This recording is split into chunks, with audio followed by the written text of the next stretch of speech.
Assalamualaikum warahmatullahi wabarakatuh.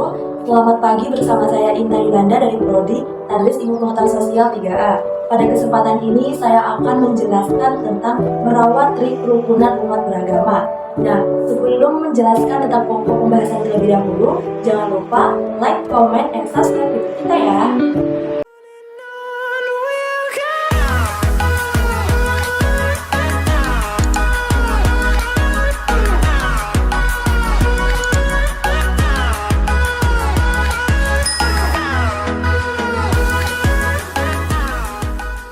Kita semua hidup dalam dunia yang indah dan penuh warna, di mana setiap orang memiliki agama yang berbeda-beda.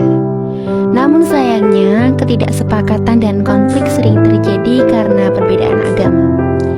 Banyak dari kita berpikir bahwa satu agama lebih baik dari yang lain, atau bahkan memandang rendah agama yang berbeda dari keyakinan kita sendiri.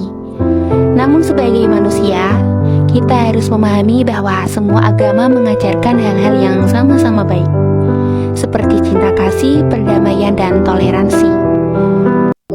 Nah, baiklah, langsung saja kita menjelaskan tentang menyebut Undang-Undang tahun 1945, pasal 29 ayat 1. Nah, yaitu negara berdasarkan asas ketuhanan yang Maha Esa. Nah, pasal yang kedua yaitu negara menjamin kemerdekaan tiap-tiap penduduk untuk memeluk agamanya masing-masing dan beribadat menurut agamanya dan kepercayaannya itu. Nah, setelah itu, agama Islam, mayoritas penduduk Indonesia menyambut agama Islam. Nah, ibadah yang dijalankan oleh penganut agama Islam itu antaranya sholat, puasa, zakat, dan haji. Baiklah, kita menjelaskan pokok pembahasan yang kedua, yaitu mengenai menyebutkan jumlah agama di Indonesia. Nah, agama di Indonesia itu terbagi menjadi 6 macam. Yang pertama adalah agama Islam. Mayoritas penduduk masyarakat Indonesia menganut agama Islam. Nah, ibadah yang dijalankan di penganut agama Islam ini diantaranya adalah sholat, puasa, zakat, dan haji. Nah, yang kedua adalah agama Kristen. Nah, umat Kristen ini beribadah melalui gereja. Gedung gereja ini dijadikan sarana untuk membangun relasi antara masyarakat dan luas ini dan relasi antara manusia dengan Tuhan. Nah, setelah itu agama yang ketiga yaitu Katolik. Nah, Katolik ini sama seperti Kristen yang beribadah dengan cara berdoa di gereja, lalu kitab suci yang dibacanya pun sama seperti Kristen, yaitu Alkitab. Nah, setelah itu yang keempat adalah agama Hindu. Nah, di Indonesia ini penganut agama Hindu terbesar adalah di Bali. Nah, umat agama Hindu ini menjalankan ibadah dengan semboyan dan pembacaan doa yang dilakukan di pura. Nah, kitab suci agama Hindu yaitu Veda dan Veda. Nah, setelah itu yang kelima adalah agama Buddha. Nah, agama Buddha ini merupakan agama yang tertua di dunia dan juga di Indonesia, yang berasal dari India. Agama Buddha ini merupakan ajaran dengan merupakan pahaman filsafat yang dijalankan oleh Siddhartha, yaitu Gautama. Nah, yang keenam adalah agama Konghucu. Nah, penyebaran agama Konghucu ini ke tanah air dilakukan oleh orang-orang Tionghoa yang merantau ke Indonesia. Agama Konghucu ini dilakukan di Indonesia bersama 5 agama lain dengan pemahaman Konghucuisme sebagai filsafatnya.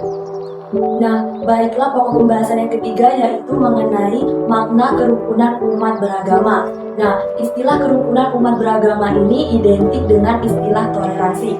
Nah, istilah toleransi ini menunjukkan pada arti saling memahami, saling mengerti, dan saling membuka diri dalam lingkungan persaudaraan.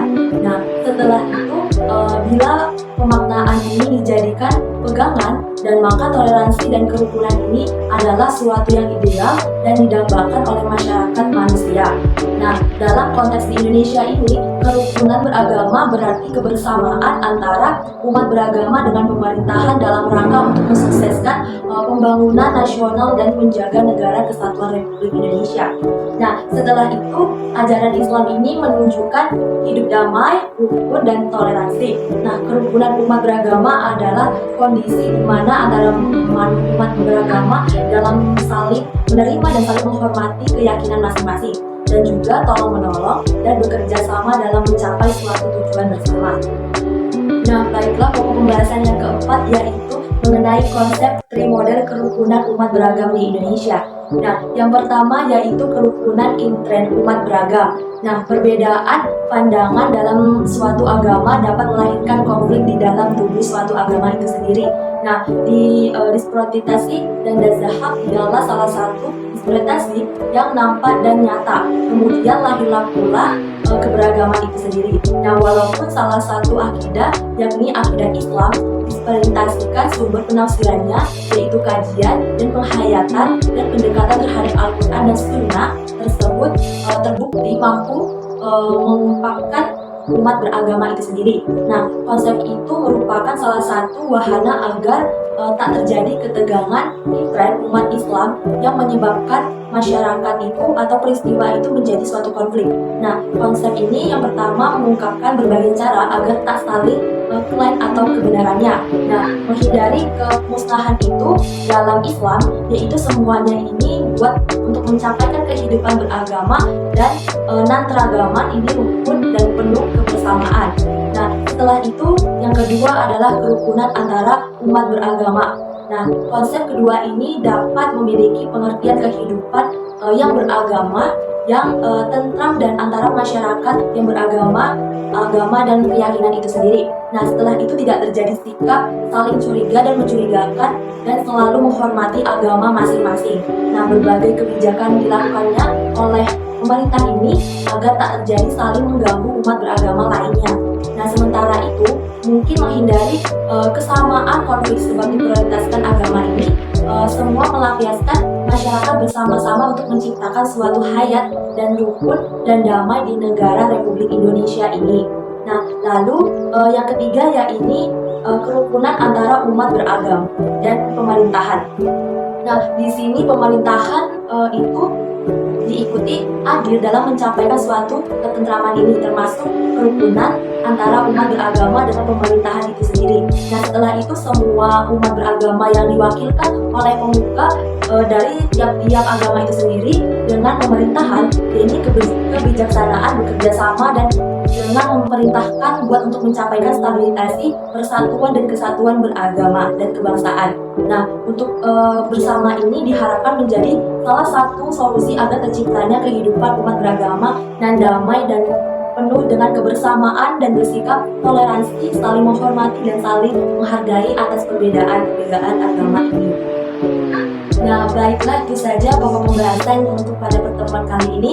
Semoga menjadi inspirasi dan wawasan kita untuk bisa memahami itu semua. Nah, saya mohon maaf jika ada salah kata. Saya pamit undur diri.